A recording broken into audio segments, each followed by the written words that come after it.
திமுக முன்னாள் அமைச்சர் செந்தில் பாலாஜி திருவல்லிக்கேணி காவல் நிலையத்தில் தற்போது ஆஜராகியுள்ளார். இது குறித்தான அண்மை செய்தியை நாம் பார்த்துக் கொண்டிருக்கிறோம்.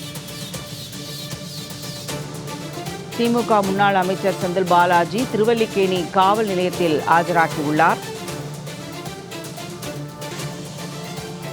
திருவல்லிக்கேணி காவல் நிலையத்தில் திமுக முன்னாள் அமைச்சர் செந்தில் பாலாஜி தற்போது ஆஜராகியுள்ளதாக அண்மை செய்திகளில் பார்த்துக் கொண்டிருக்கிறோம்.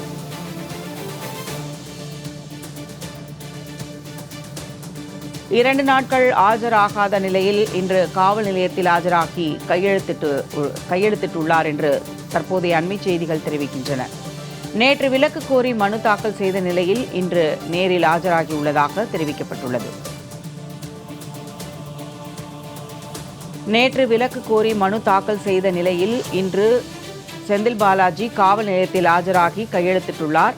6 நாட்கள் விலக்கு கோரி ஐகோர்ட்டில் செந்தில் பாலாஜி மனு தாக்கல் செய்திருந்த நிலையில் இன்று நேரில் ஆஜராகியுள்ளதாக தற்போதைய அண்மை செய்திகளில் பார்த்துக் கொண்டிருக்கிறோம். இது குறித்தான கூடுதல் விவரங்களோடு எமது செய்தியாளர் தாரணி இணைக்கிறார். வணக்கம் தாரணி, தகவல்கள் என்ன?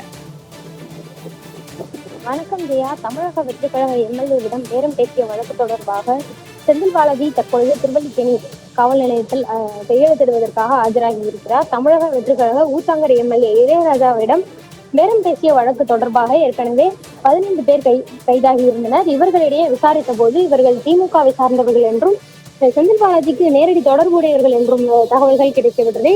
இதற்காக செந்தில் பாலாஜியிடம் விசாரணை நடத்துவதற்கு முன்பாகவே அவர் நீதிமன்றத்தில் முன்ஜாமீன் கேட்டு வழக்கு பதிவு செய்திருந்தார். முன்ஜாமீன் வழங்கிய நீதிபதிகள் அவருக்கு நிபந்தனையுடன் கூடிய முன்ஜாமீனை வழங்கியிருந்தனர். அதில் காலை மாலை 2 வேளையிலுமே நீதிமன்றத்தில், அதாவது திருவல்லிக்கேணி காவல் நிலையத்தில் கையெழுத்திட வேண்டும் என்று உத்தரவிட்டிருந்தனர். இந்த நிலையில் முதல் 10-15 நாட்கள் செந்தில் பாலாஜி ஆஜராகி கையெழுத்திடாத நிலையில் அடுத்து 25ஆம் தேதியிலிருந்து ஜூலை 25ஆம் தேதியிலிருந்து தொடர்ந்து 5 நாட்கள் கையெழுத்திட்டு வந்தார். இந்த நிலையில் நேற்று முன்தினமும் 2 நாட்கள் அவர் கையெழுத்திட வராத நிலையில் இன்று மீண்டும் ஆஜராகி கையெழுத்திட வந்திருக்கிறார்.